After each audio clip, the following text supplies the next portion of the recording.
Bonjour à tous, ravi de vous retrouver sur Public Sénat. Hier, les sénateurs ont adopté en première lecture le projet de loi encadrant la restauration de Notre-Dame après l'avoir largement modifié. L'article habilitant le gouvernement à déroger à certaines règles en matière d'urbanisme, d'environnement ou encore de construction a été supprimé par les sénateurs dès l'examen en commission avec l'accord de quasiment tous les groupes.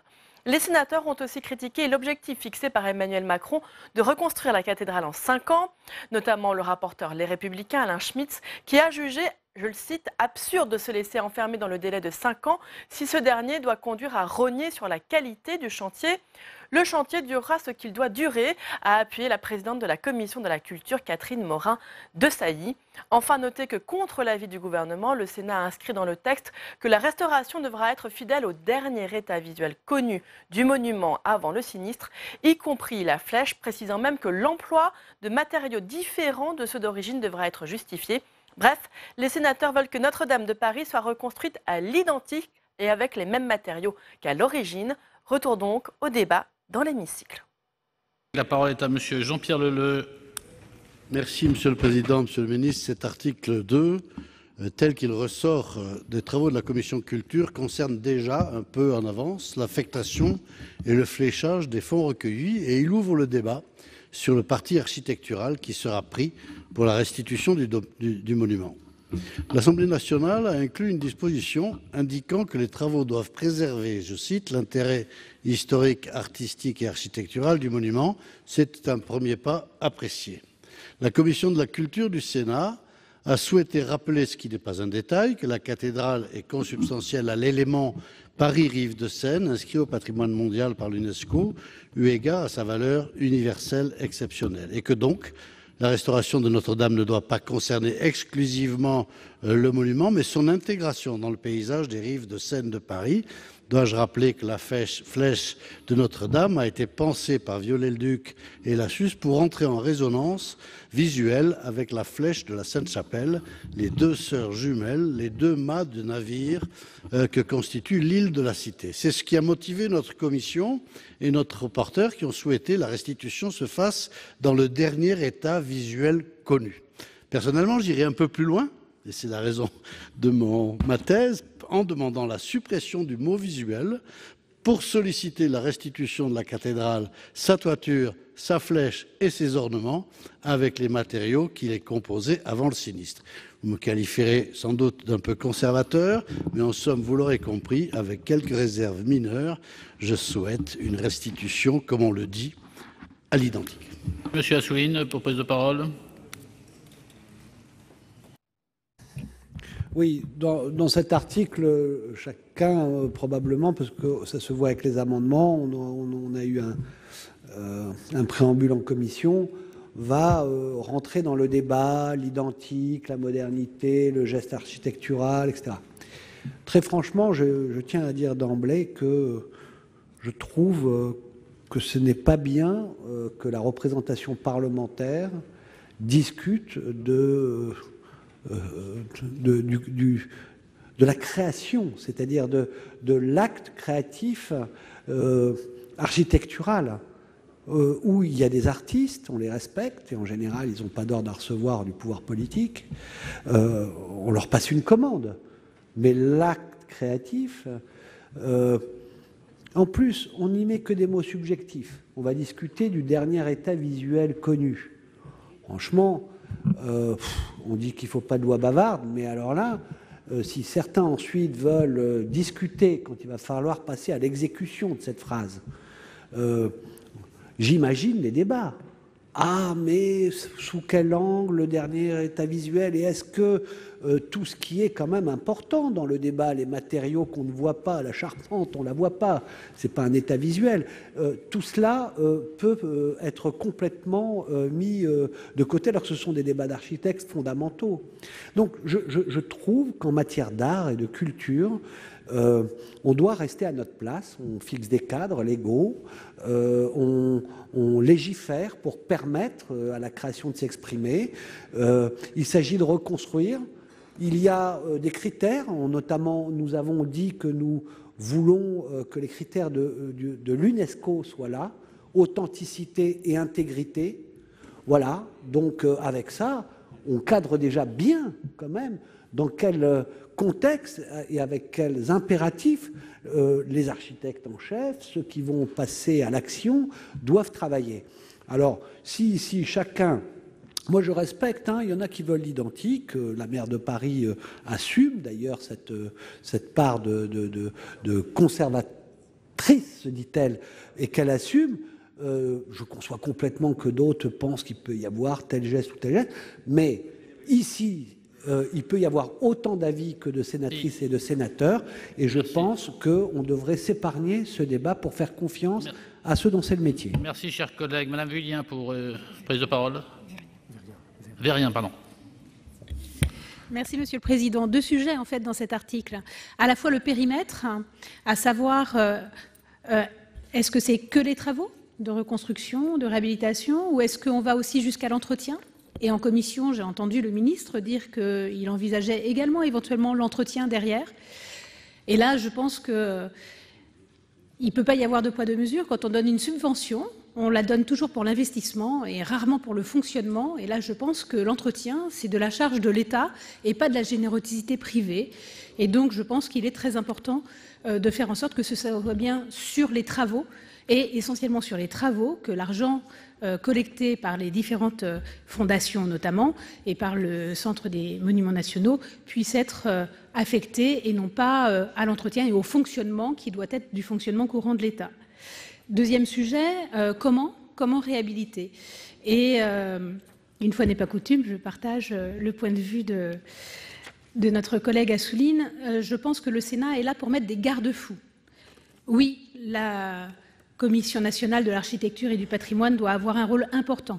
Oui, il doit y avoir un comité scientifique et donc on doit veiller à ce que effectivement ce débat ait lieu et que la question reconstruction à l'identique, pas à l'identique, puisse être faite en ayant les garde-fous nécessaires pour que les personnes ayant autorité sur ces domaines puissent effectivement donner leur avis.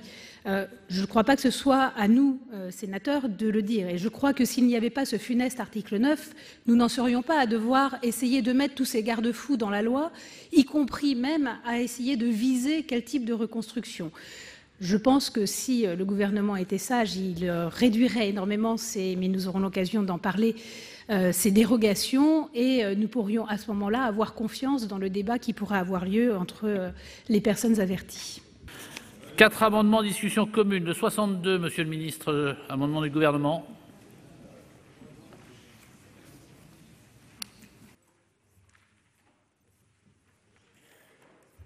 Oui, il s'agit de rétablir à l'article 2 la mention visant à préserver l'intérêt historique, artistique et architectural du monument qui justement permet de rassurer et de créer la confiance.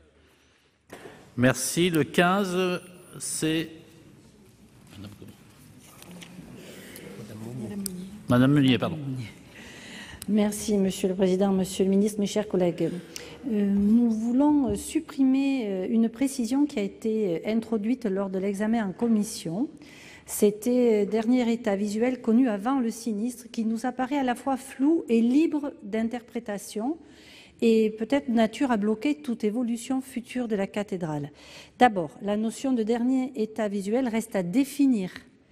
Outre qu'un état visuel peut être différent selon l'angle où l'on se place, selon la vision que l'on a, cette notion, interprétée stricto sensus, impliquerait, et peut-être, j'exagère, mais l'installation ad vitam aeternam d'échafaudage sur la cathédrale ou du retrait définitif des statues d'apôtres qui ornaient la base de la flèche et qui avaient été déposées quelques jours avant le sinistre. Par ailleurs, et surtout, cette formulation laisse entendre que la cathédrale ne peut subir un iota de modification, ne peut être restaurée avec une once d'imagination.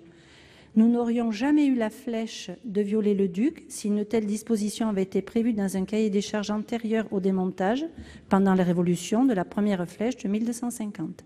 Et si une telle disposition s'était appliquée au Louvre, Mitterrand n'aurait pas pu faire aménager le Grand Louvre et son entrée par la pyramide de l'architecte de Ming Pai, tout récemment disparu.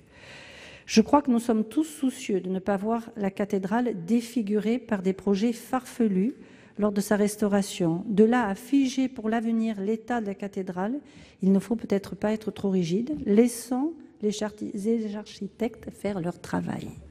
Merci, chers collègues. Les 41-42, monsieur Leleux. Monsieur le ministre, donc l'amendement précédent du gouvernement a été rejeté et donc on revient au texte de la commission de la culture. Et ce texte prévoit expressément qu'il restitue le monument dans le dernier état visuel connu avant sinistre. Et donc, à ce titre, je voudrais répondre à un certain nombre de questions. Personnellement, ne vous méprenez pas, je ne suis pas opposé à ce que l'on appelle des gestes architecturaux dans les secteurs patrimoniaux. Ceci étant, ma perception, c'est que Notre-Dame de Paris, c'est Notre-Dame de Paris et que cela mérite une dérogation, si je peux me permettre, à cette acceptation de mettre du contemporain à côté ou dans les édifices classés. Je voudrais simplement dire aussi que j'ai émis le souhait dans mon intervention liminaire restituer le plus possible à l'identique ce que j'ai évoqué dans ma déclaration tout à l'heure, de manière à respecter au fond l'équilibre qu'il y a entre la Sainte-Chapelle et la flèche de Notre-Dame. Et c'est la raison pour laquelle, en l'état, je propose et je suggère dans mon amendement la suppression de ce mot visuel, et je reviendrai ultérieurement sur les matériaux. Et j'en profite pour dire, puisqu'il me reste quelques secondes, qu'il y a une différence entre vouloir s'immiscer dans le choix architectural d'un geste ou d'un concours d'architecture. Ça n'est effectivement pas le rôle du Parlement. Mais dire qu'on souhaite une restitution à l'identique, ça me paraît être tout à fait de notre rôle. C'est un choix très précis et qui n'interfère pas sur un éventuel concours qui pourrait nous amener des surprises. Le 42 ? Le 42 ? Il est défendu, le 42 ? Oui. Le 42 précise que les matériaux qui seraient utilisés dans la restitution, moi j'ai souhaité que ce soit les matériaux d'avant le sinistre, et l'amendement dit que le maître d'ouvrage devra démontrer ou prouver que ces matériaux que sont la pierre, le plomb, le bois, seraient incompatibles avec des prescriptions de sécurité ou des prescriptions contemporaines. Donc je demande à ce que ce soit prouvé et démontré avant de les abandonner. Merci. Monsieur le rapporteur. Monsieur le rapporteur. J'attendais l'amendement de Madame de Cidrac, mais il va venir plus tard. Alors, sur l'amendement 62, du gouvernement revient sur l'ensemble des modifications apportées par votre commission à l'article 2 lors de l'élaboration de son texte. Nous ne pouvons pas ignorer que la présence de la cathédrale de Notre-Dame a été déterminante dans le classement du bien Paris, rive de la Seine, et notre présidente l'a rappelé tout à l'heure. Or, la France, en ratifiant la Convention du patrimoine mondial, s'est engagée à respecter un certain nombre de principes. C'est pourquoi il nous semble indispensable de veiller à ce que les travaux menés sur la cathédrale respectent l'authenticité et l'intégrité du monument. Ça a été tout le débat suite aux auditions que nous avons pu organiser. C'est donc bien entendu, et ça n'étonnera pas Monsieur le Ministre, un avis défavorable que j'émets sur l'amendement. Sur l'amendement 15, présenté par Monsieur Assouline et défendu par Madame Monnier, s'agissant de l'amendement, je rappelle que Notre-Dame a été classée au titre du patrimoine mondial alors qu'elle comportait la flèche de Viollet-le-Duc. C'est l'une des raisons pour lesquelles, sans imposer une restauration à l'identique, aurait pu poser problème, puisque la question s'est bien en effet posée de savoir est-ce que nous allions vous proposer une restauration à l'identique. Nous avons cherché une autre appellation de façon à ne pas choquer, et je rejoins tout à fait Madame Monnier et Monsieur Assouline dans son intervention, pour laisser un maximum de liberté au geste architectural, ce qui me semble quelque chose d'important. Ce que je voudrais simplement dire, c'est que beaucoup des donateurs, quand ils se sont exprimés, c'est vrai qu'ils ne se sont pas toujours exprimés, mais souvent, dans les fondations, il y avait des mots manuscrits qui accompagnaient notamment des chèques. Eh bien, ils souhaitaient, selon l'expression, que Notre-Dame redevienne Notre-Dame, c'est-à-dire telle qu'ils l'ont connue, voilà, tout simplement, sans se poser plus particulièrement de questions. Donc, je préfère revenir au texte de la Commission, et c'est pour ça que je vous propose un avis défavorable. Pour ce qui est des deux amendements successifs 41 et 42 présentés par notre collègue Jean-Pierre Leleux, il sait plus loin que la rédaction que j'avais proposée en commission. Nous ne pouvons pas à ce stade présumer des conclusions du diagnostic en cours de réalisation, qui va d'ailleurs prendre un temps long, et qui donc pourrait nous contraindre à certains travaux. Je pense notamment à la nature des voûtes et des murs.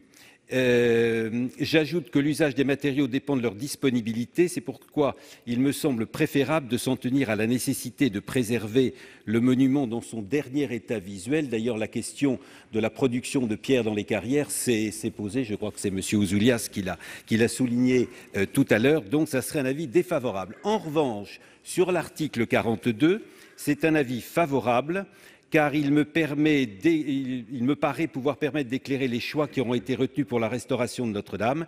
Il permettra de comprendre les raisons techniques ou sécuritaires qui justifient, dans le cadre de ce projet de restauration, le recours à des matériaux différents de ceux utilisés à l'époque, soit de la construction de la cathédrale, soit de l'édification de la flèche par Viollet-le-Duc. C'est donc un avis favorable pour l'amendement 42. Et Monsieur le Ministre. Bon, alors je suis favorable pour mon amendement, bien sûr. Ouais, si vous voulez, je comprends que la confiance n'exclut pas le contrôle, etc. Mais cette idée que dans vos interventions, je perçois que vraiment on aurait la volonté avec le président de la République, le Premier ministre, le ministère, d'absolument faire quelque chose d'horrible, qui respecte rien et qui gâcherait tout, c'est quand même assez étonnant.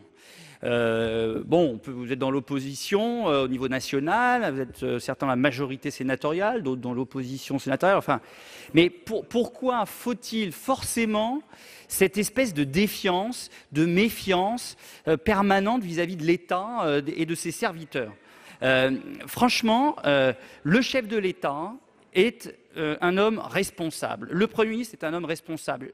J'essaye d'être en responsabilité à la hauteur de la fonction. Et on a des services au ministère de la Culture, nous avons la chance d'avoir des grands serviteurs de l'État. Et donc, nous avons la volonté, et je vous le dis, mesdames les sénatrices et messieurs les sénateurs, de faire une restauration exemplaire. Et nous serons jugés par les Français dans notre capacité à faire cette restauration exemplaire à la hauteur de ce qu'est Notre-Dame de Paris dans l'imaginaire de nos concitoyens. Donc, franchement, je veux bien que vous nous laissiez croire que, franchement, on est des irresponsables qui allons faire quelque chose d'horrible. Mais non, je vous le dis, une fois de plus, nous allons faire en sorte de faire une restauration à la hauteur de ce que nous demandent nos compatriotes. Alors après, sur visuel ou pas visuel, moi je reprendrai l'argumentaire de monsieur le rapporteur sur la nécessité de se laisser quelques marges de manœuvre, si tant est que nous faisions une restauration à l'identique, pour, notamment en matière de matériaux, prendre en compte les remarques, les avis et les décisions des experts. Et j'en reviens au dernier point. Monsieur le Président de la Commission nationale du patrimoine et de l'architecture, vous voulez recréer quelque chose en plus de ce qu'est votre instance. Mais faites confiance en votre instance, Monsieur le Président. Cette instance a dans la loi des prérogatives. Cette instance, je vous le dis, va être consultée régulièrement sur la totalité du processus, en plus même de ce que sont les moments obligatoires qui sont mentionnés dans la loi.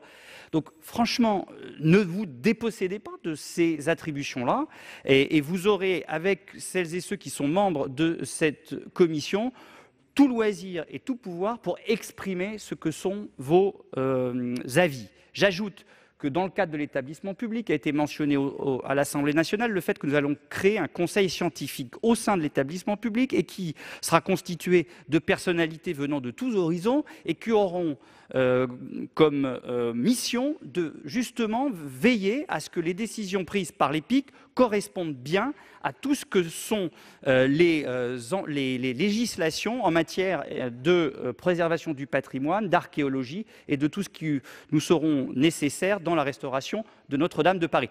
Donc vous voyez bien qu'à la fois il y aura de la transparence, que les commissions compétentes seront saisies et que nous rajoutons même d'autres dispositifs pour s'assurer que cette restauration de Notre-Dame de Paris sera exemplaire. Merci, Monsieur le Ministre. Donc j'ai bien compris que c'était défavorable sur les 3 amendements. Monsieur Ouzoulias, pour explication de vote. Merci, Monsieur le Président. Monsieur le Ministre, oui, je vous en prie, Monsieur le Ministre. C'est favorable, bien sûr. Enfin, l'amendement du gouvernement est favorable. Mais ça me paraît le minimum. Merci, allez, Monsieur Ouzoulias. Merci, Monsieur le Président, Monsieur le Ministre, mais comprenez bien nos préventions. Nous sommes dans une loi d'exception. Et vous ne nous avez pas dit ce que vous souhaiteriez respecter des dispositions législatives en vigueur. Donc notre seule solution pour qu'un certain nombre de principes de fond soient respectés, c'est de les introduire dans cette loi d'exception. Si vous aviez voulu respecter littéralement les règles en vigueur, vous ne seriez pas venu avec nous ici avec une loi d'exception. Et je le dis à Monsieur Gattolin, bien évidemment, la charte de Venise n'a pas de valeur législative. Mais, chers collègues, c'est un principe d'éthique. Et dans une loi d'exception, il est bien que figurent des principes d'éthique, parce que c'est ceux-là qui nous permettront d'avoir une garantie sur les travaux qui seront réalisés. Voilà. Et par rapport à la charte de Venise, moi je voudrais revenir sur le document de Nara qui me semble fondamental, dont je vais vous relire la phrase rapidement. Le texte précise que les couches d'histoire acquises au fil du temps par un bien culturel sont considérées comme des attributs authentiques de ce bien culturel.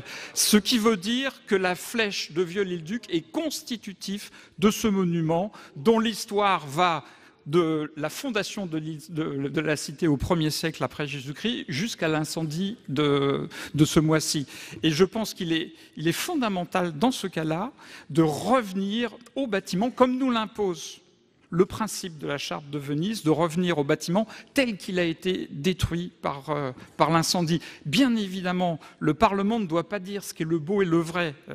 Les essais d'art officiel ne sont jamais très concluants. Mais ce qui est essentiel, c'est que le Parlement fasse respecter des principes d'éthique que nous défendons de façon forte à l'échelle internationale. Et la discussion sur la flèche de Viollet-le-Duc doit rentrer dans ce débat éthique sur des valeurs que nous portons dans le monde international. Donc je voterai aussi les amendements de notre collègue Leleux parce qu'ils sont conformes aux engagements internationaux de la France. Merci, chers collègues. Madame Vérien, pour explication de vote. Merci, Monsieur le Président. Monsieur le Ministre, vous croyez que nous doutons de votre parole, mais pas du tout. Vous nous dites que vous voulez reconstruire de façon éthique, respecter toutes les règles, notamment celles de l'UNESCO, et la seule chose que nous faisons, c'est de l'écrire. Nous écrivons ce que vous nous dites que vous allez faire. Je ne vois pas en quoi il y a une vraie suspicion, finalement. Donc, je ne comprends pas non plus cette opposition. Nous écrivons simplement que le site est classé à l'UNESCO et qu'il faut respecter ce qui est écrit dans la charte, tout simplement, qui vaut cette inscription. Donc, je ne comprends pas pourquoi revenir sur l'écriture de précision, finalement, qu'a proposé la Commission. Donc, de la même façon, Conseil scientifique, Conseil national d'architecture et du patrimoine, nous sommes tout à fait d'accord, donc nous ne mettons pas en cause, et d'ailleurs, effectivement, c'est écrit dans la loi, et c'est bien que ce soit écrit dans la loi, comme ça nous montrons que nous approuvons ce que vous nous dites vouloir faire.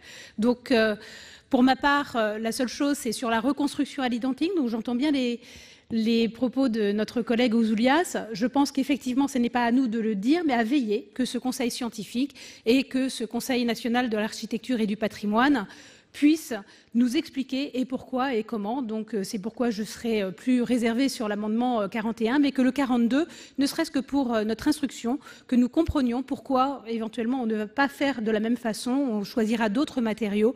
Je trouve cela intéressant et donc je le voterai. Merci, cher collègue. Monsieur Assouline, pour explication de vote.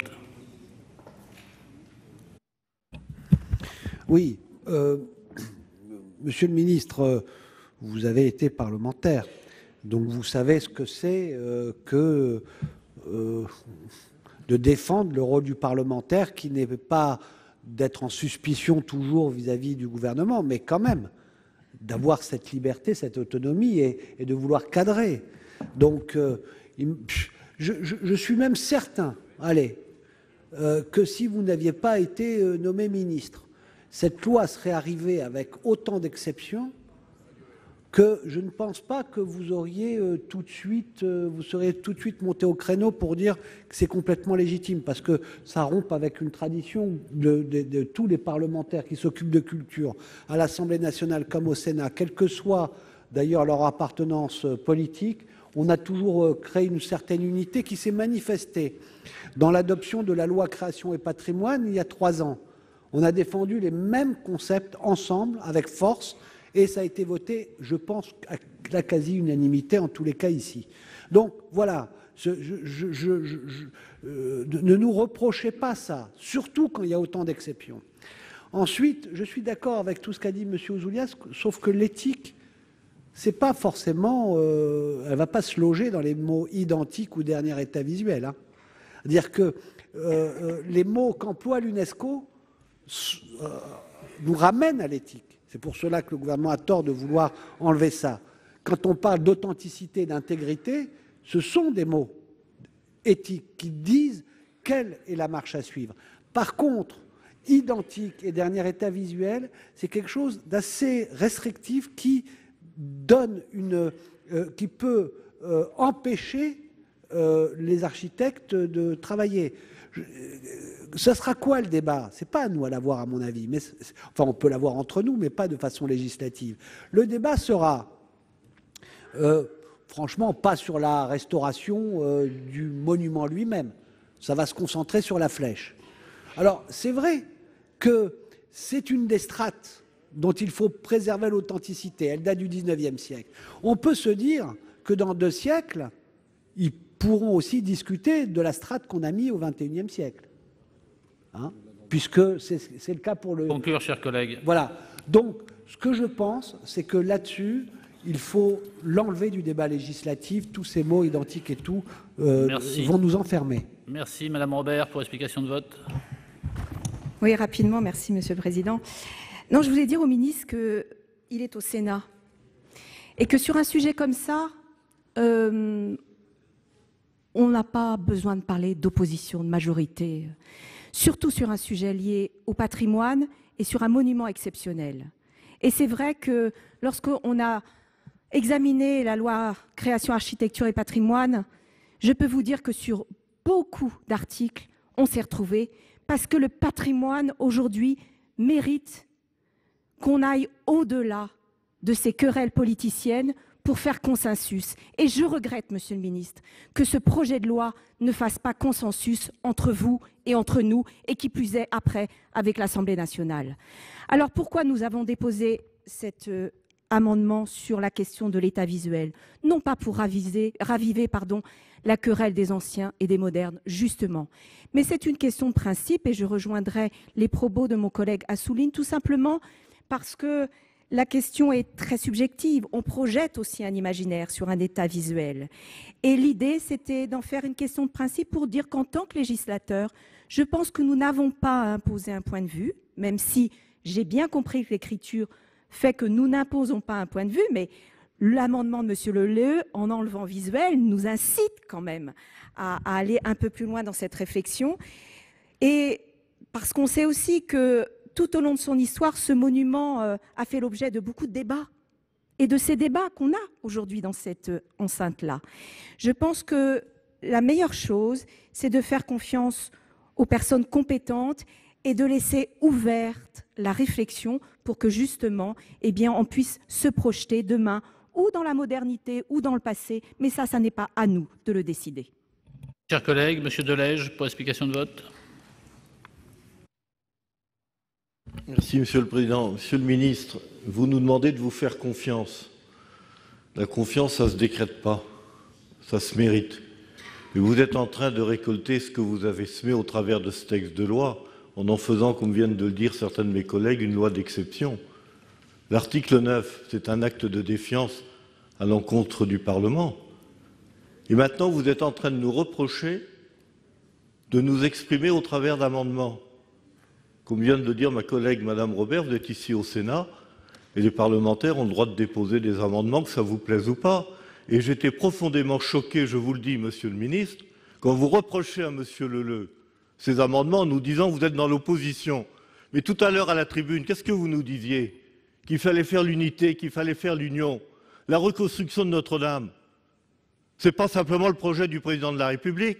C'est le projet de tous les Français. Ici, nous sommes les représentants des Français. Nous avons le droit de nous exprimer. Alors, si vous voulez mériter la confiance, ayez au moins l'obligeance, de temps à autre, d'écouter le Sénat et le Parlement, et peut-être d'envoyer quelques signes en acceptant des amendements, plutôt que systématiquement en les refusant pour rétablir votre texte d'origine.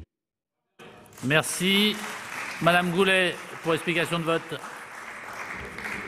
Oui, Monsieur le Président, Monsieur le Ministre, je vais pas employer les mêmes termes que mon collègue, mais je vous trouve bien sévère avec le Sénat. Donc tout le monde a à peu près dit la même chose, c'est-à-dire c'est du travail parlementaire. Mais je voudrais quand même reprendre le début de cet article, parce que personne n'est figé.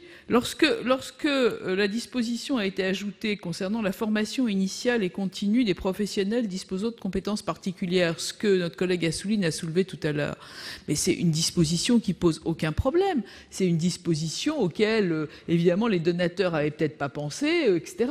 Mais c'est une disposition qui est frappée au coin du bon sens. Donc on n'est absolument pas figé ici sur un texte ou sur une position. Et je crois, moi, que ce débat devrait être nourri. Et puis, peut-être dans le temps de la reconstruction, comme en plus vous voulez qu'on procède par ordonnance à un moment ou à un autre de ce texte, rien ne vous empêchera de revenir au Sénat et à l'Assemblée nationale si on a besoin de dispositions législatives complémentaires. Le chantier est de 5 ans, très bien. Le général Georges Lain, que j'ai aussi vu la semaine dernière, nous donne rendez-vous en avril 2024 et on espère qu'on y sera tous parce qu'il y a des sénatoriales en 23. Ceci étant, moi, je vous trouve bien sévère, Monsieur le Ministre, avec le Sénat, et j'espère que le reste de la discussion va vous permettre d'avoir une autre opinion de la Haute Assemblée. Merci, Madame la Présidente Morin-Desailly. Oui, merci, Monsieur le Président. Quelques mots pour vous dire un peu notre déception, Monsieur le Ministre, parce que vous nous avez habitués à un travail peut-être plus constructif sur les textes de loi d'origine gouvernementale. Ce que je voulais dire, cette confiance, elle a été sur le sujet du patrimoine. Elle a été rompue lors de la loi Elan, en tout cas pour une majeure partie des membres de notre commission de la culture, de l'éducation et de la communication, qui avions tellement travaillé à la loi LCAP. Vous étiez d'ailleurs député vous-même à l'époque. Nous avons participé à quelques réunions ensemble. Et pour une loi votée à l'unanimité de la représentation nationale après 4 lectures. Donc c'est rare. On n'en a pas eu depuis des années. On n'est pas prêt d'en avoir d'autres. Un travail donc subtil, un travail vraiment de dentelle. Et on avait demandé à l'époque des évaluations avant de changer la loi. On n'a jamais pu obtenir ces évaluations. Or, nous pensons qu'il faut raisonner de façon un peu méthodique et rigoureuse. Donc, cette confiance, en effet, elle n'est pas forcément a priori au rendez-vous.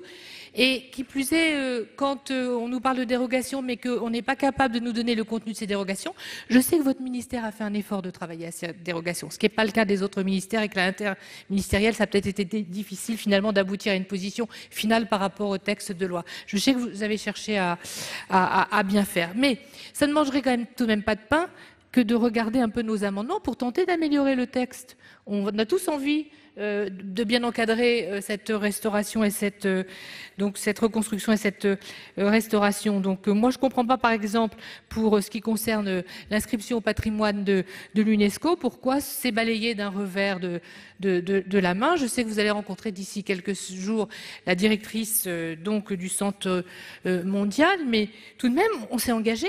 Moi, je siège au Comité national des biens français, je vois toutes ces collectivités qui défilent avec leurs projets, avec des engagements. Jean-Pierre Leleux sait, ça prend un temps fou.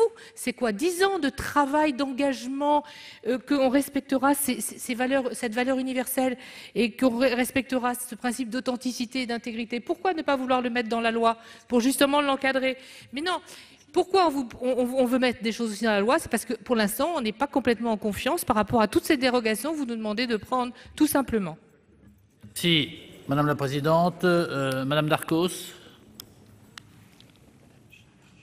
Oui, alors ça va être un peu redondant et surtout, Monsieur le Ministre, ne croyez pas que c'est de l'acharnement, mais je vais mettre, comme m'a dit beaucoup de mes collègues, le fait qu'il y a encore une dizaine de jours, un de vos collègues, le ministre de l'Éducation nationale, a dit avoir beaucoup apprécié le bicamérisme et le passage de sa loi au Sénat. Et je pense que pour certains articles, on l'a même sauvé d'une certaine manière d'une impasse et on a dû du coup finalement peut-être pacifier la rue qui grondait.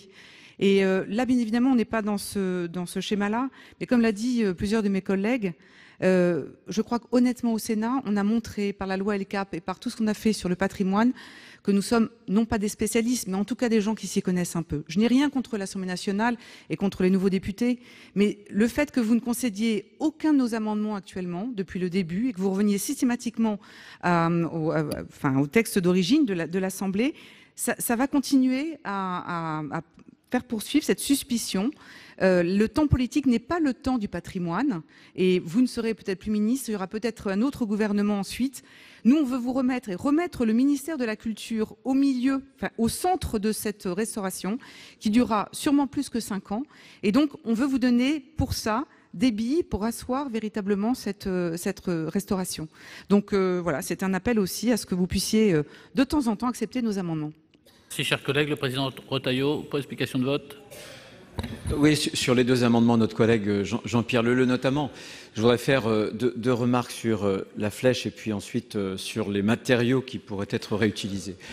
Sur la flèche, notre attention, en essayant de susciter au moins ce débat, c'est que nous avons le sentiment qu'il y a une forme d'indignité à la fois vis-à-vis de l'art dans le 19e siècle. Est-ce que le 19e siècle est un grand siècle pour l'art qui mériterait de conserver les traces artistiques et est-ce que Viollet-le-Duc est vraiment un grand architecte? Nous avons le sentiment, lorsque vous pensez à un concours international, que ces deux éléments sont en train de se joindre pour essayer d'écarter, de trouver d'autres solutions. Je voudrais simplement redire, Pierre Rosenberg, que personne ne contestera ici, avait l'habitude de dire que le 19e siècle, c'est le grand siècle, notamment de la sculpture et de la peinture.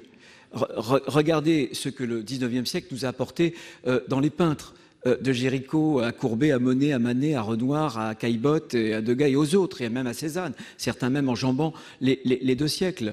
Sur la musique aussi, Debussy, Gounod et plein d'autres. Et bien entendu, sur la littérature, c'est un grand siècle. Et Viollet-le-Duc est un grand architecte. Je pense qu'on cite souvent Hugo comme étant quelqu'un qui a contribué à sauver Notre-Dame. Mais je pense que Viollet-le-Duc a tout autant que Hugo contribué à sauver la cathédrale. Donc je pense qu'aucune indignité artistique et culturelle ne doit peser ni sur le 19e siècle, qui est un siècle récent dans l'histoire et notre histoire de l'art, ni sur Viollet-le-Duc. Et pour ce qui concerne les matériaux, là aussi, bien sûr, j'entends qu'on peut mettre du titane, j'entends qu'on peut remplacer les chênes par du béton. Mais franchement, nous avons la première forêt de chênes. Cette forêt, elle croît à hauteur, je crois, de 14 millions de mètres cubes par an. Et il y a un prélèvement de 50%. Les chênes stockent en plus le CO2. C'est une solution écologique. Ça permettrait de sauvegarder évidemment les savoir-faire, Monsieur le Ministre. Oui, vous pouvez dire, bien sûr, vous faites un signe de la main en disant, voilà, ce sont des propos rasoirs, etc. Tolérez, Monsieur le Ministre, qu'ici au Sénat, on puisse donner notre avis et tolérer qu'on puisse dire aussi que préserver cette voûte avec des chaînes qui viendraient de toute la région française, que nos compagnons du devoir et d'autres pourraient travailler plutôt que des grands groupes de béton. Je pense que voilà, on a le droit d'émettre en tout cas cette préférence. C'est ce que nous faisons aujourd'hui. Merci, chers collègues. Monsieur Dominati.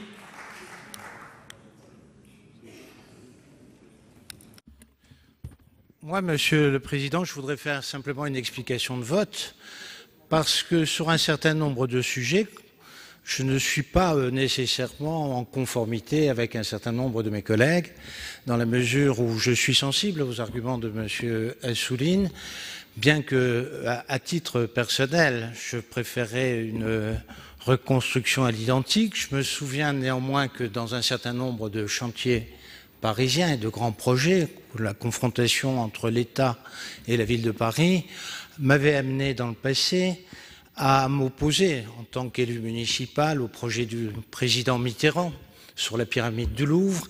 Et lorsque j'ai vu la dynamique et les explications qui ont été fournies dans ce dialogue entre le maire de Paris et le président de la République de l'époque, on a vu un enrichissement personnel du projet, et cela avait été possible tout simplement parce que le texte n'avait pas été figé dès le départ.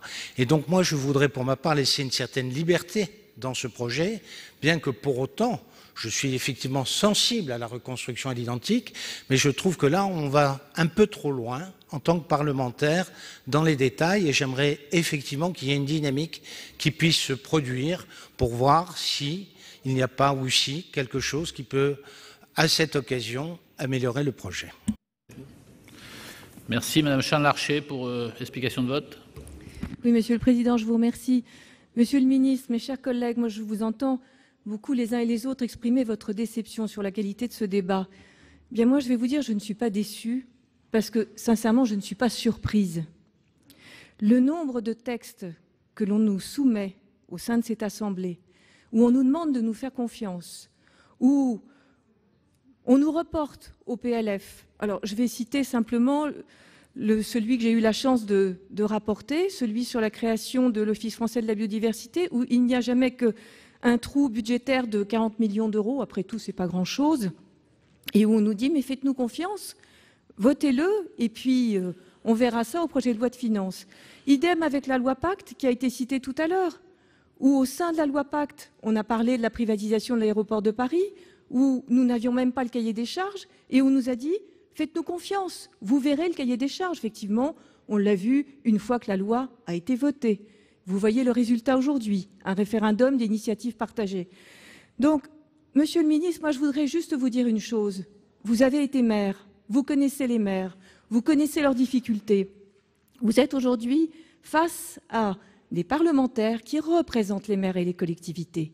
Si aujourd'hui, on peut s'affranchir de toutes les difficultés qu'ils rencontrent lorsqu'ils ont un problème sur un édifice classé, où ils doivent se soumettre, et ils le font bien volontiers, à l'avis de l'ABF, restaurer exactement à l'identique. Et vous savez tout ce que cela comporte comme énergie, comme dossier, comme difficulté. Si aujourd'hui, vous demandez à notre Assemblée de ratifier ce que vous voulez nous faire passer, eh bien, je suis désolée, Monsieur le Ministre, mais c'est un mépris affiché vis-à-vis des élus que nous sommes, vis-à-vis de ceux que nous représentons. Alors, avant de nous demander effectivement de vous faire confiance, eh bien, tâchez de la mériter et d'être au moins à la hauteur du débat aujourd'hui, en permettant tout simplement que les amendements, ou alors, à moins que vous n'ayez aucune marge de manœuvre, mais que les amendements que nous vous proposons soient étudiés avec attention et bienveillance. Merci. Monsieur Leleux, pour explication de vote. Monsieur le Président, Monsieur le Ministre, je ne voudrais pas que les amendements que j'ai déposés puissent être perçus comme des attitudes politiciennes. Je suis tout simplement un admirateur quasi inconditionnel de l'œuvre de Viollet-le-Duc et de Lassus. Et, pardonnez-moi, je crains simplement que de remplacer cette architecture admirable puisse dénaturer, au fond, l'ensemble de l'étude qu'avait faite à l'époque et qui est constituée par de très nombreux ouvrages. Et que voilà, j'ai une forme d'admiration pour ça et je ne fais que défendre cette thèse-là, qui d'ailleurs est une thèse parmi d'autres, mais j'estime, sans être considérée comme étant d'une attitude politicienne, qu'elle a le mérite d'exister et d'être claire. Je voudrais répondre à notre collègue Dominati, parce que personnellement, je ne serais pas du tout opposé à ce que l'on appelle, entre guillemets, un geste architectural soit opéré sur le parvis de la cathédrale, un geste architectural qui fasse mémoire de cet abominable sinistre et qui mette en valeur, quelque part, l'événement que nous avons connu. Mais personnellement, entre la toiture et la flèche, je suis désireux d'exprimer mon point de vue, qui est de reconstruire le plus possible. Je prends cette précaution parce qu'il y a peut-être des détails, mais je dis bien que des détails qui mériteraient d'être amodiés. Mais je suis partisan de cette reconstruction à l'identique. Cela peut être interprété comme étant extrêmement conservateur, mais j'ai envie de revoir dans le ciel de Paris la flèche de Notre-Dame et sa toiture comme elle l'était il y a 2 mois.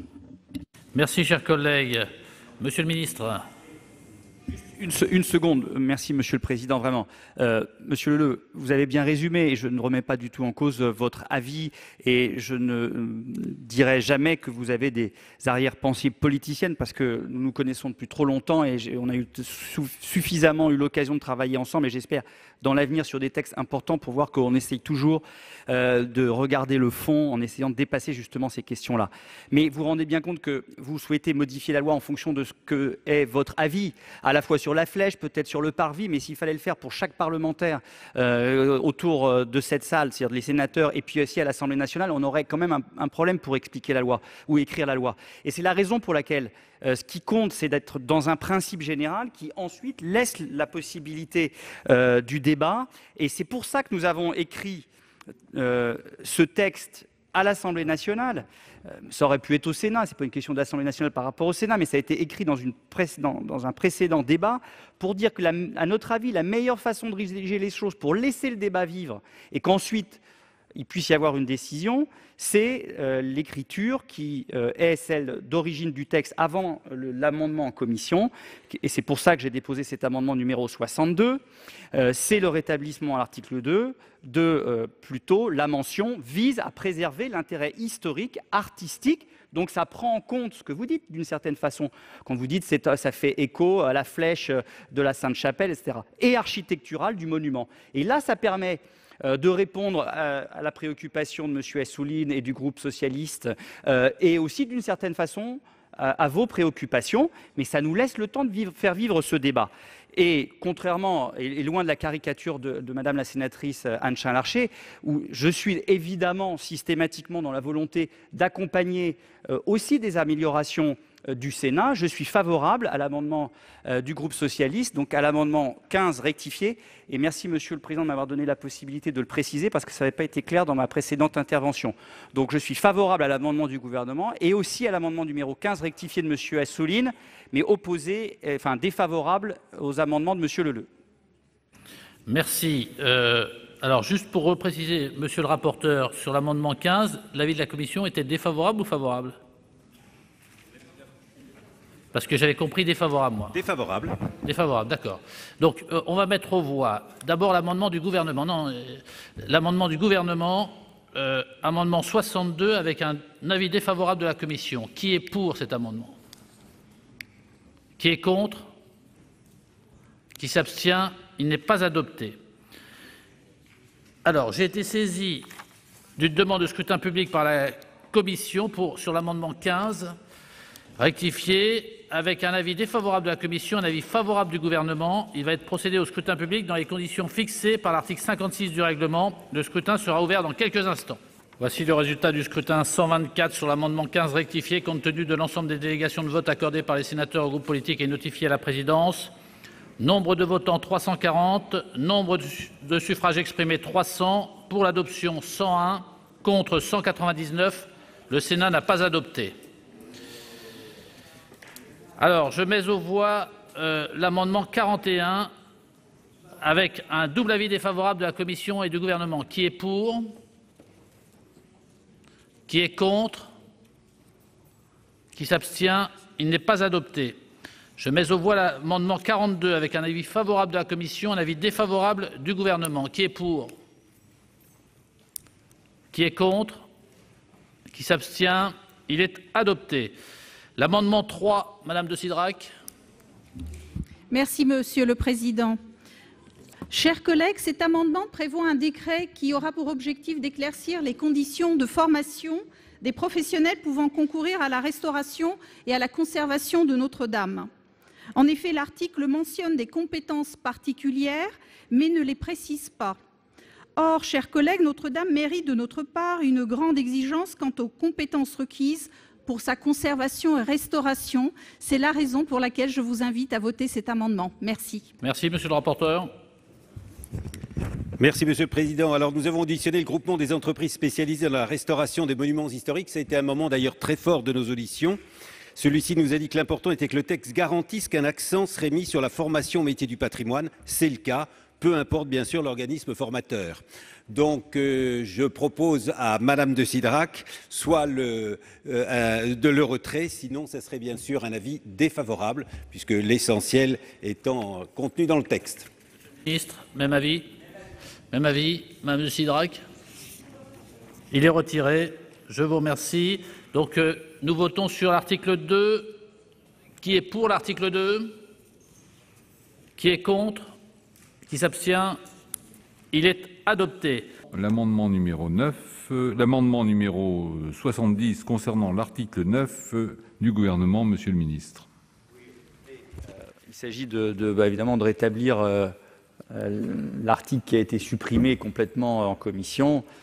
Comme je l'ai dit de façon très longue tout à l'heure, vise à donner des dispositions qui permettraient d'améliorer les procédures pour vraiment faire en sorte de faire une restauration la plus exemplaire possible. J'avais déjà dit en commission et je l'ai dit aussi à l'Assemblée, je vous donnais par exemple l'exemple de l'INA. Nous souhaiterions pouvoir... l'INRAP. L'INA, c'est autre chose. L'INRAP, pardon, il est peut-être un peu tard, c'est pour ça. De l'INRAP, et donc nous avons besoin d'avoir quelques dispositions dans ce type-là, étant donné que nous n'avons pas pu finir de rédiger les différentes ordonnances, en l'occurrence, en tout cas le texte précis. C'est la raison pour laquelle nous souhaitons pouvoir être habilités à légiférer par ordonnance. Et comme je l'ai dit déjà, ici, et à l'Assemblée nationale et en commission au Sénat, nous souhaitons bien sûr que ces ordonnances soient ratifiées dans un délai maximum d'1 an après la parution du texte, enfin la mise en application du texte, la promulgation du texte, et d'autre part que cette ratification soit inscrite à l'ordre du jour du Parlement. Voilà, donc c'est la raison pour laquelle nous souhaitons rétablir cet article 9. Monsieur le rapporteur, donc l'avis de la Commission. Merci, Monsieur le Président. Il n'y a pas de surprise, bien entendu, sur la position de la Commission. Notre suppression de l'article 9 a été motivée par plusieurs arguments. Il nous semble tout d'abord que la mise en place de telles dérogations n'est pas utile si elle ne vise qu'à accélérer les délais de délivrance des autorisations administratives. Les délais prévus par les différents codes sont des plafonds et les demandes d'autorisation concernant Notre-Dame peuvent parfaitement être traitées de manière prioritaire par le service de l'État moyennant des instructions en ce sens.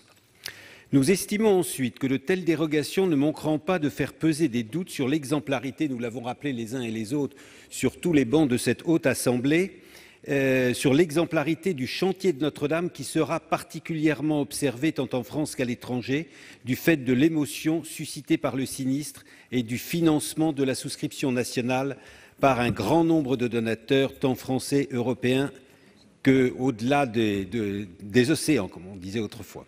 Notre législation particulièrement complète et protectrice en matière de préservation du patrimoine est jusqu'ici mise en avant par les autorités auprès de l'UNESCO pour garantir que la valeur universelle exceptionnelle du bien Paris, rive de la Seine, est protégée, même en l'absence de plan de gestion. Suspendre l'application d'un certain nombre de ces différentes dispositions législatives pourrait constituer une menace pour le maintien de l'inscription de ce bien sur la liste du patrimoine mondial, sachant que le plan de gestion n'en est qu'au stade de l'élaboration et ne devrait pas être adopté avant encore quelques années.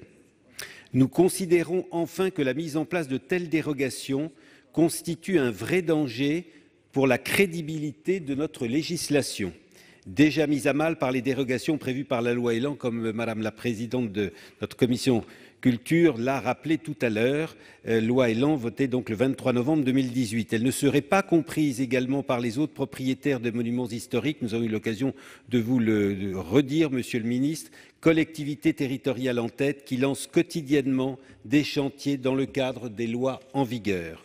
L'État ne peut pas se permettre de s'en affranchir, même pour l'un des chantiers les plus emblématiques du point de vue du patrimoine, sans prendre le risque de leur remise en cause.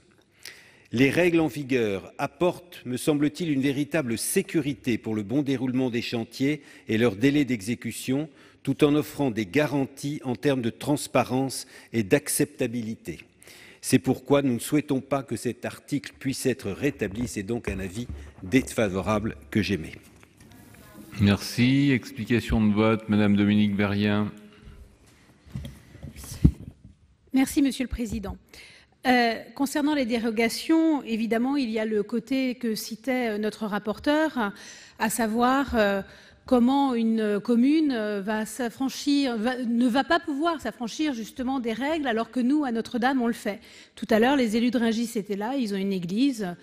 Première église en ciment armé construite par Fraissinet, ils aimeraient bien pouvoir s'affranchir d'un certain nombre de règles, ils ne pourront pas, mais à Notre-Dame, on peut le faire.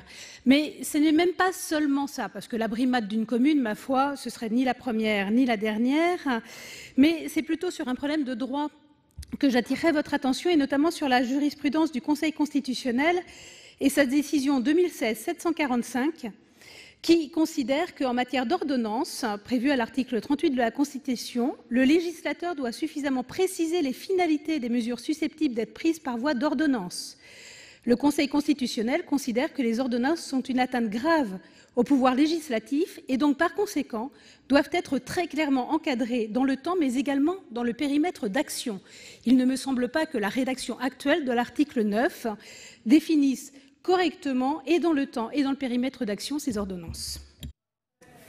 Merci. Madame Sonia de la Provoté. Oui, Monsieur le Ministre, le Sénat, comme vous avez pu le constater, étudie avec beaucoup d'attention et de précaution ce texte de loi.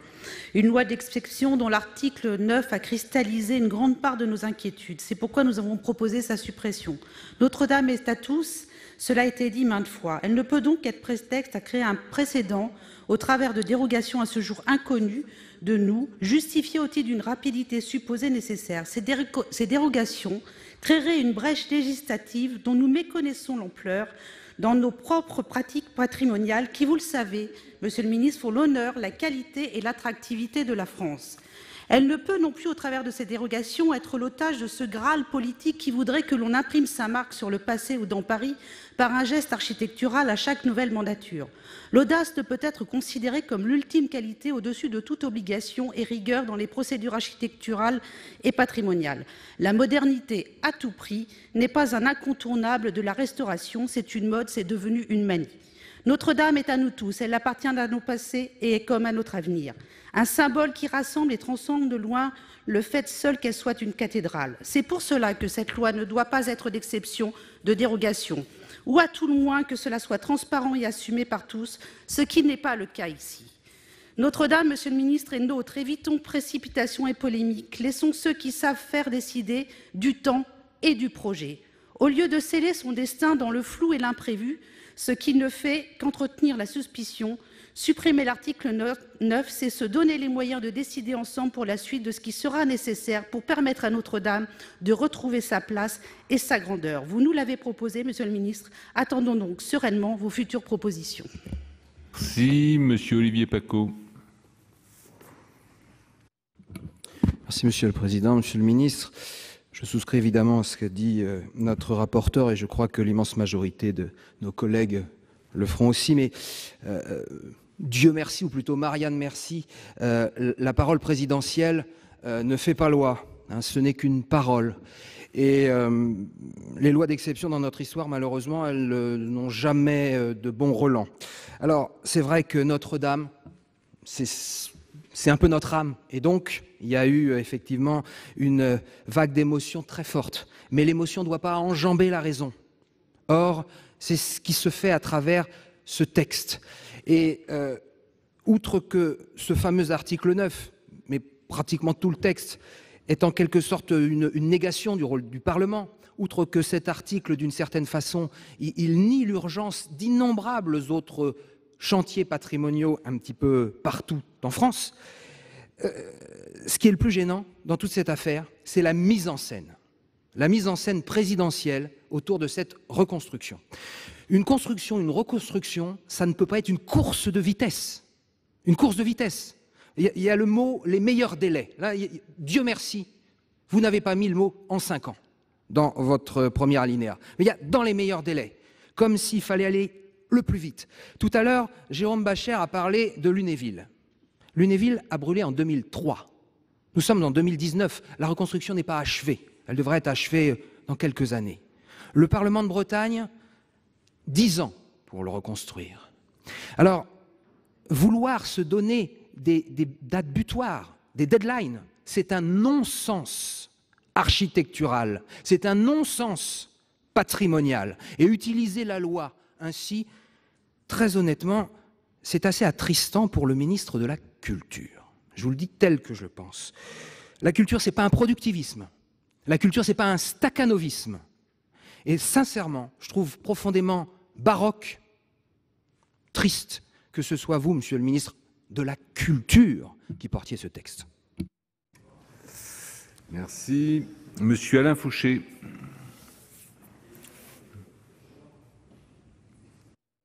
Monsieur le Président, Monsieur le Ministre, dans le cadre du groupe des indépendants, nous sommes 3 qui voteront comme le souhaite le gouvernement, c'est-à-dire Monsieur Bignot, Monsieur Capu et moi-même. Bon, j'entends parler de la durée des chantiers qui sont suivis par les architectes des monuments historiques ou des bâtiments de France. On entend ça dans cet hémicycle, mais quand vous rencontrez les maires, qu'est-ce qu'ils vous disent? Ça ne peut pas avoir de langage. Les maires se plaignent que les chantiers n'en finissent pas, que les choses changent, que quand un architecte arrive, l'architecte suivant dit des choses qui sont tout à fait contraires. 19 ans pour un chantier, vous trouvez ça bien, 19 ans pour un chantier? Je ne trouve pas ça extraordinaire. Ensuite, j'entendais tout à l'heure, on comparait avec ce qui se passe dans la commune. Il n'y a aucun lien entre ce qui se passe dans une commune avec une église, une commune de 200 habitants, et un chantier tout à fait exceptionnel comme est celui de Notre-Dame. Donc je dis simplement, à ouvrage d'exception, je dis mesure d'exception pour plus d'efficacité, de rapidité, tout ça dans le sérieux. Et je pense que là-dessus, j'ai raison. Et vous ne le voterez pas, c'est pas grave, vous ne le voterez pas, c'est pas grave. Mais je sais ce que les Français pensent, je sais ce que les maires pensent, vos maires pensent du travail qui est fait parfois par les architectes.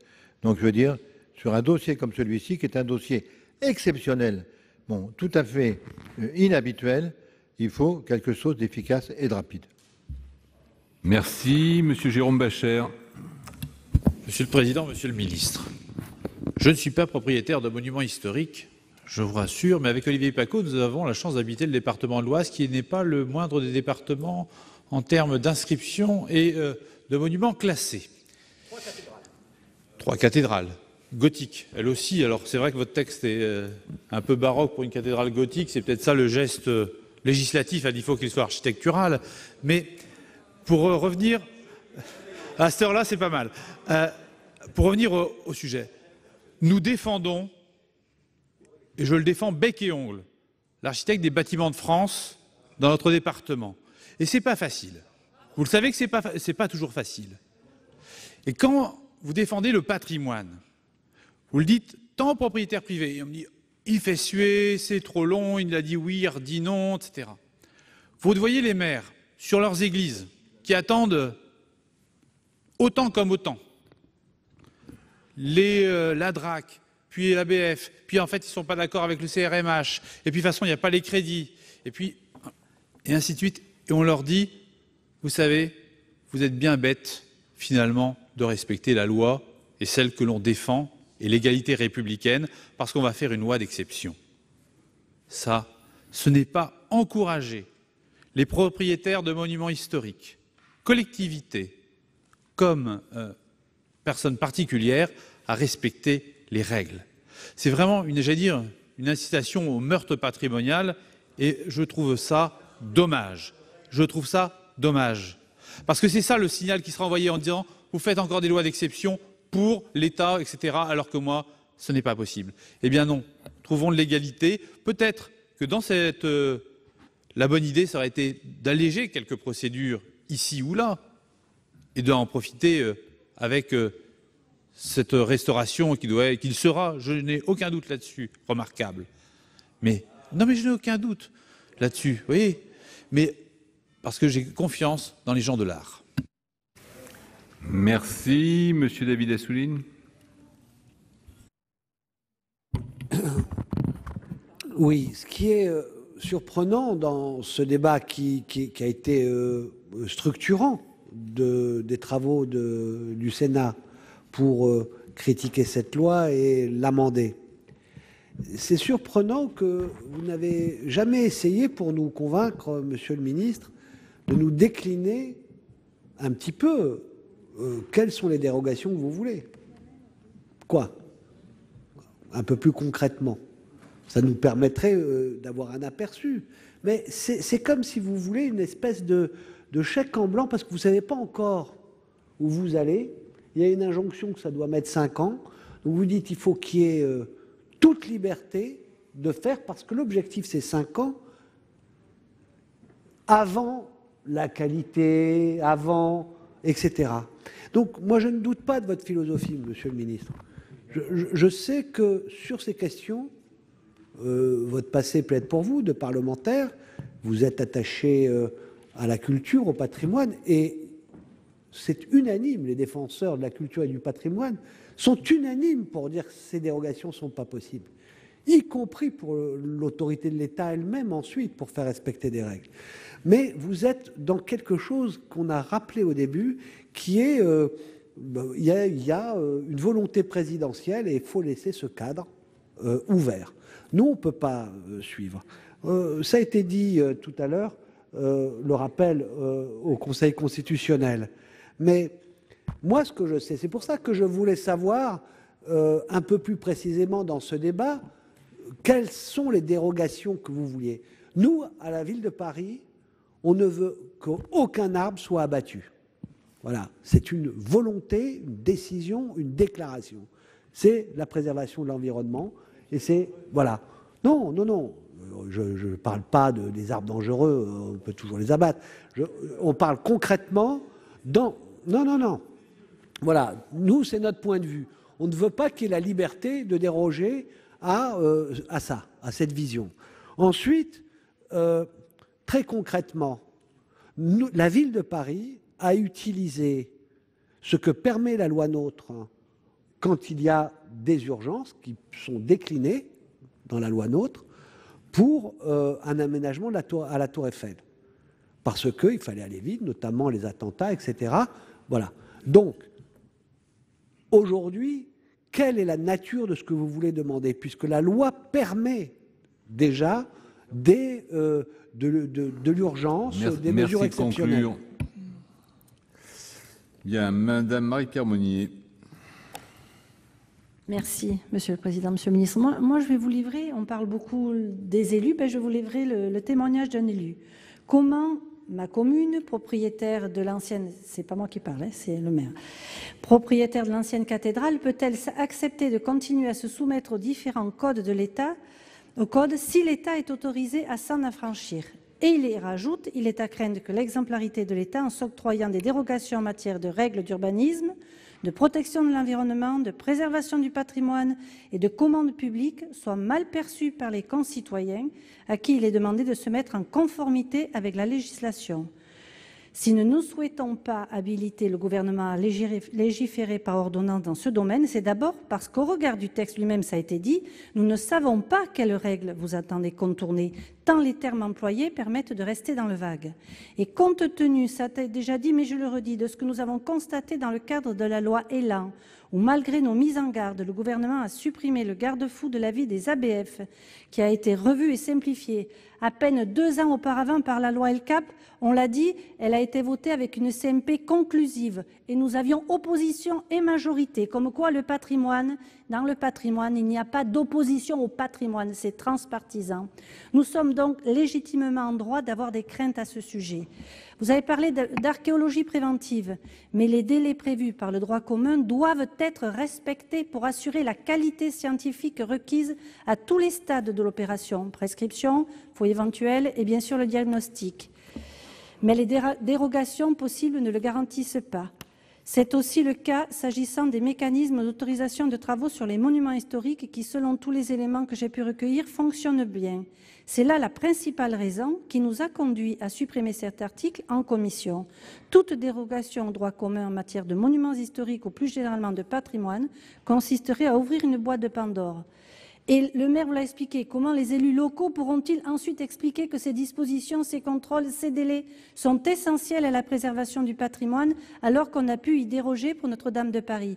Et cela reviendrait à montrer le mauvais exemple, alors que même notre législation sur le patrimoine est un modèle pour les défenseurs du patrimoine dans le monde entier, car elle a réussi depuis 50 ans à arrêter son érosion et sa destruction dans notre pays. Et l'audition que nous avons eue avec la directrice du patrimoine mondial de l'UNESCO qui est venue nous l'a dit, vous avez la chance en France d'avoir des règles dans le patrimoine qui font que votre patrimoine a été préservé. Ne cassez pas tout cela. Merci, Monsieur Albéric de Montgolfier. Voter finalement l'amendement du gouvernement, mais à condition de le sous-amender.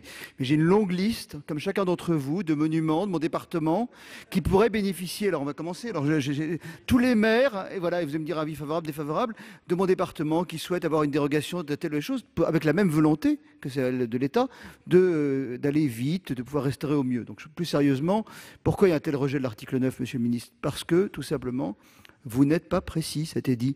Le seul exemple que vous nous citez, c'est l'exemple de l'INRAP. Alors, il y a un exemple encore plus drôle, j'avoue, dans la motivation. Alors, celui-ci, lisez-le bien, il est quand même mourir de rire.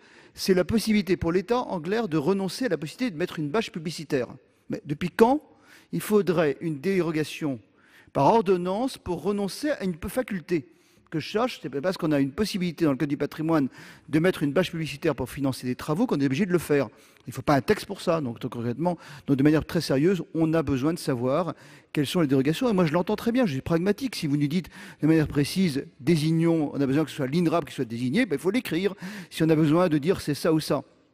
Mais à ce stade, franchement, vous nous demandez une espèce de chèque en bois et par rapport à la jurisprudence du Conseil constitutionnel, l'habilitation est évidemment trop large. Alors que compte tenu de l'heure, je vais vous épargner la longue liste des exceptions que je souhaite et je ne vais pas sous-amender, je voterai malheureusement contre votre amendement. Merci, Monsieur François Bonhomme. Merci, Monsieur le Président. Monsieur le Ministre, cet amendement visant à rétablir la dérogation me semble significatif d'une position d'aventurier équilibriste, dans laquelle vous vous retrouvez finalement depuis que le Président de la République a fixé un délai de 5 ans pour restaurer la cathédrale Notre-Dame. Cet article confirme qu'aucune circonstance ne saurait justifier une loi d'exception. Par le passé, des chantiers de grande ampleur, comme la cathédrale de Strasbourg, ont été menés sans s'affranchir des règles. On ne sait toujours pas pourquoi vous avez souhaité que l'État se soustrait aux règles qu'il impose à tous les citoyens. Ces règles de protection sont des règles de protection. S'en affranchir représente un véritable danger et ouvre un fâcheux précédent pour les futures opérations de rénovation et de reconstruction. J'ajoute que non seulement vous êtes restés sourds à tous ceux qui sont inquiétés de votre volonté de passer outre le Code de l'environnement, le Code de l'urbanisme, le Code de l'environnement, le Code de la construction et de l'habitation, le Code de la commande publique, le Code général de la propriété des personnes publiques, pour le seul motif d'accélérer cette restauration pour tenir les délais présidentiels. Des délais calés sur les Jeux Olympiques organisés en France en 2024, sans qu'on comprenne pourquoi encore le calendrier de restauration serait indexé sur cet événement sportif. Aucune échéance n'a jamais été imposée pour la construction d'un monument. Peut-être pas le Président a-t-il cédé à l'émotion, aussi forte soit-elle, pour oublier au passage que le temps du patrimoine n'est pas celui des hommes. S'agissant de la méthode, elle est pour le moins cavalière et trompeuse pour le Parlement. J'ai appris par exemple vendredi dernier, à l'occasion de l'attribution du prix Pritzker, que le président de la République souhaitait désormais que le concours soit étendu aux abords, c'est-à-dire, excusez du peu, aux parvis, aux jardins, aux squares par exemple. C'est-à-dire qu'en plus des dérogations sur la cathédrale elle-même, vous cherchez à étendre celle-ci aux abords, en vous affranchissant par exemple, le cas échéant, des règles relatives à l'archéologie préventive. Il s'agit là d'une attitude désinvolte. Alexandre Gadi, le spécialiste d'architecture, a même dit précipitée et indécente, qui traduit un besoin infantile qu'on trouve parfois chez certains dirigeants, pourtant démocratiques, de laisser une marque derrière soi, marque qui peut parfois se transformer en stigmate 1 ou 2 générations plus tard. Au total, votre attitude me paraît contradictoire avec votre intention déclarée au début de cette discussion de conforter l'unité nationale qui s'était fait jour dans les heures qui ont suivi l'incendie. Car malheureusement, en agissant de la sorte, vous faites prendre un risque à notre pays avec cette loi d'exception, car face à un tel enjeu, vous n'avez malheureusement pas le droit à l'erreur. Il ne reste plus qu'à poser un cierge pour espérer que ce risque ne se réalise pas. Merci. Madame Angèle Préville. Merci, Monsieur le Président, Monsieur le Ministre, mes chers collègues. L'émotion qui a été suscitée par l'incendie le 15 avril de la cathédrale Notre-Dame de Paris, et après tout, qui n'a pas pleuré ce jour-là, c'est l'esprit de la pensée médiévale qui nous a percutés, nous, dans notre modernité. Peggy parlait de droiture irréprochable pour les cathédrales, ces cathédrales qui escaladent le ciel, qui sont le triomphe du vide, ce rêve réalisé de faire entrer la lumière dans une architecture monumentale qui défie les lois de la pesanteur, et c'est l'aboutissement d'un travail qui a magnifié l'anonymat. Les bâtisseurs étaient des inconnus. Je reprends les écrits de Sylvain Tesson. Aucune signature ne s'associe à leur édification, personne à honorer.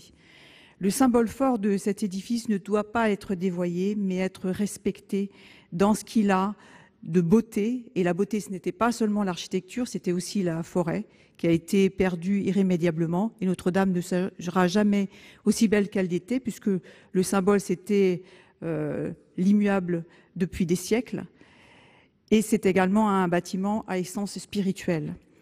Le symbole fort de cet édifice donc doit être respecté et pas dévoyé. Et l'inquiétude que je vois, c'est par rapport aux dérogations comme mes collègues. C'est pourquoi je forme le vœu qu'aucun nom d'architecte, connu ou pas, ne vienne en quelque sorte griffer Notre-Dame de Paris, parce que nous sommes les dépositaires de ce monument qui n'est pas un musée.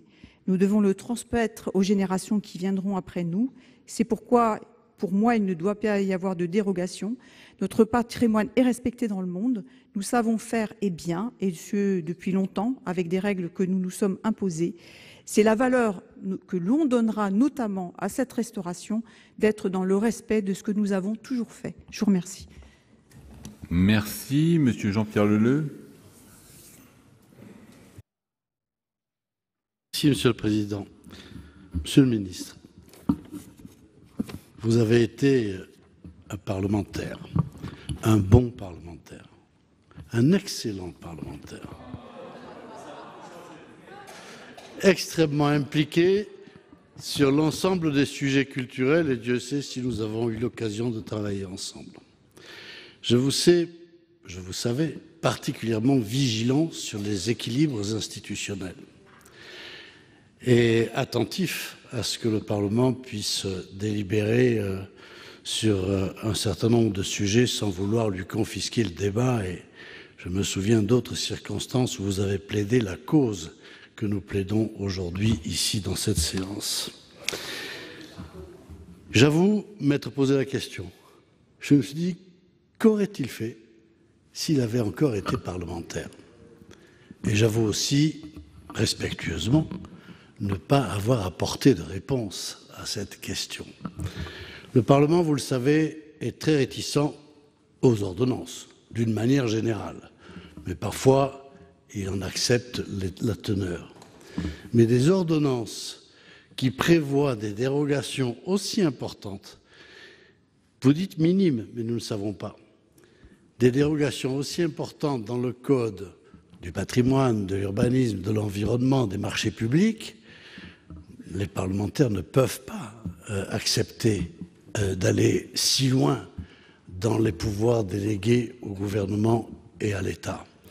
Donc je vous demande de comprendre la position de nos collègues qui vous demandent de retirer cet article, cet amendement, et d'accepter l'idée qu'aujourd'hui, rien ne justifie ces dérogations et que dans les règlements et la législation actuellement en vigueur concernant le patrimoine, tout est présent pour respecter le patrimoine, mais aussi présent pour aller un peu plus vite. C'est déjà prévu dans les textes.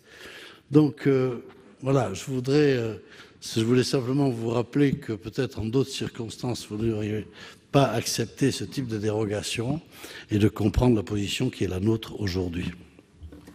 Très bien, merci chers collègues. Donc nous étions sur l'amendement numéro 70. Il n'y a plus de demande d'explication de vote. Amendement du gouvernement qui rétablissait l'article 9, donc qui a reçu un avis défavorable de la commission. Donc je vais le mettre aux voix. Qui est pour? Qui est contre? Abstention. Donc l'amendement n'est pas adopté. Je vais maintenant mettre aux voix l'ensemble du projet de loi. Y a-t-il des demandes d'explication de vote en plus de tous ceux qui sont exprimés? Monsieur David Assouline. Oui, j'ai vu. Oui, rapidement, pour une indication.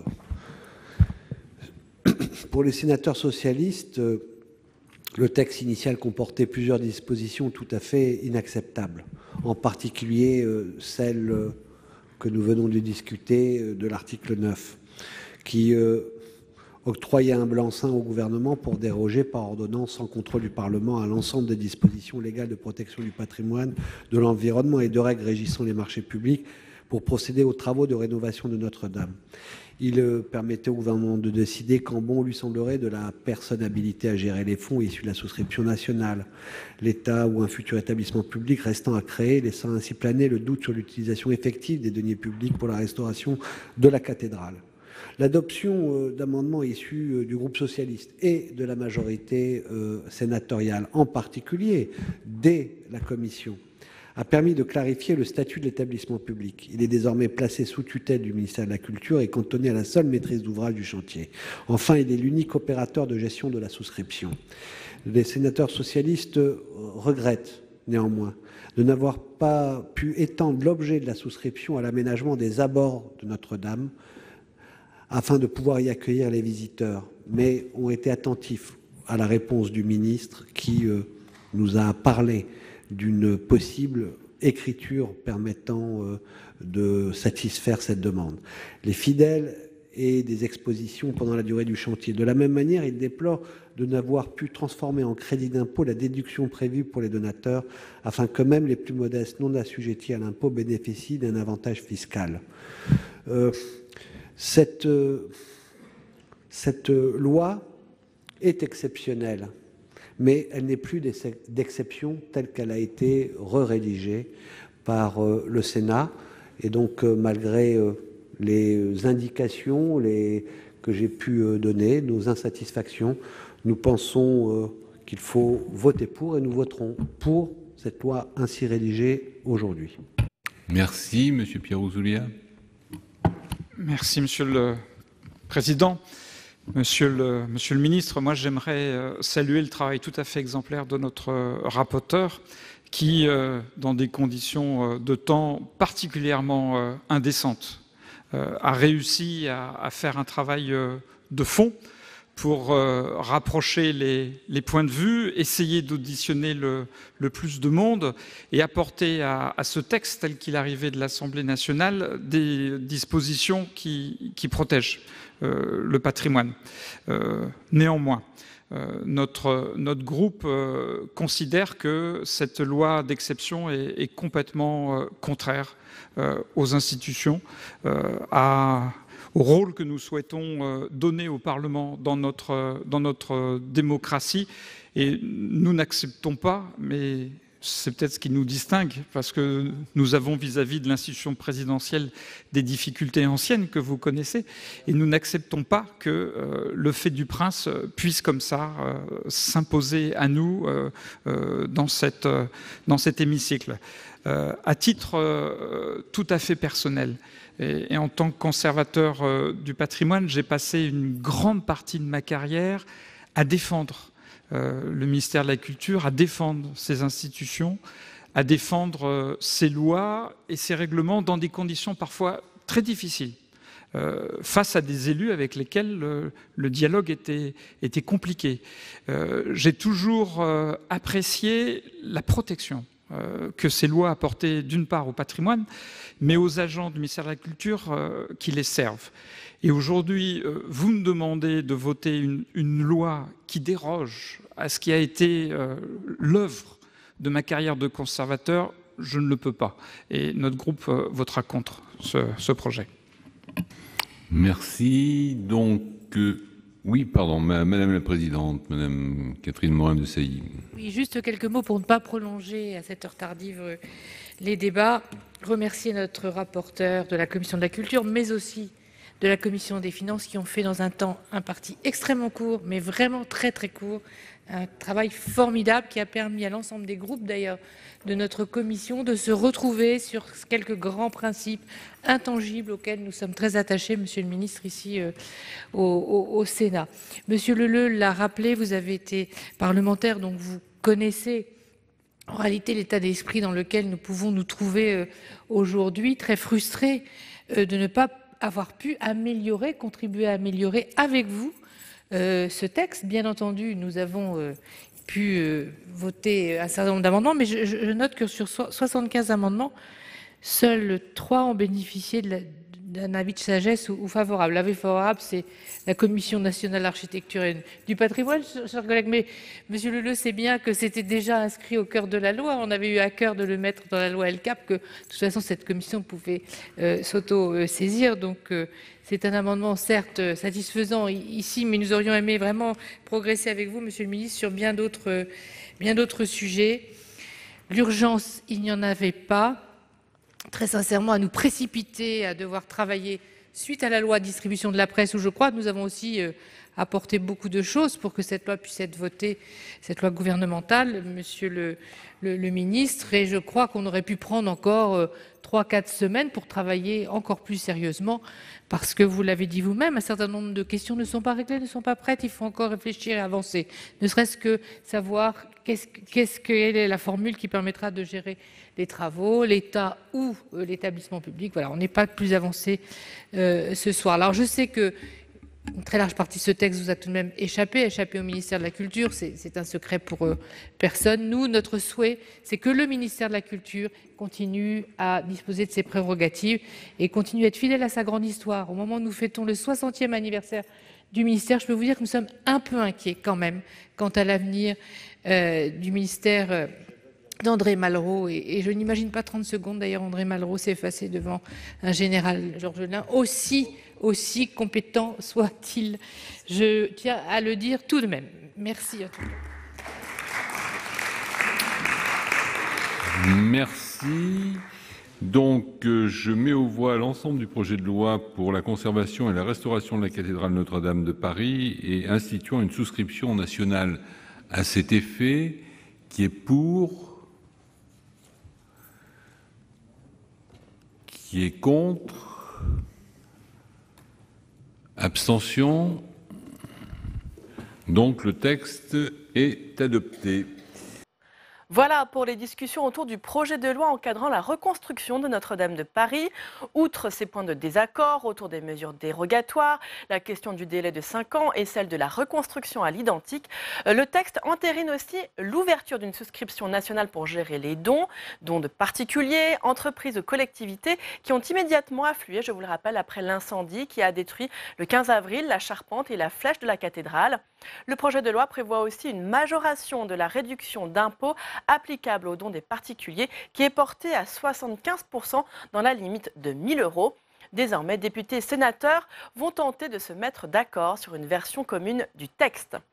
Vous pouvez toujours voir et revoir toutes les séances sur notre site publicsénat.fr. Très bonne journée sur les chaînes parlementaires.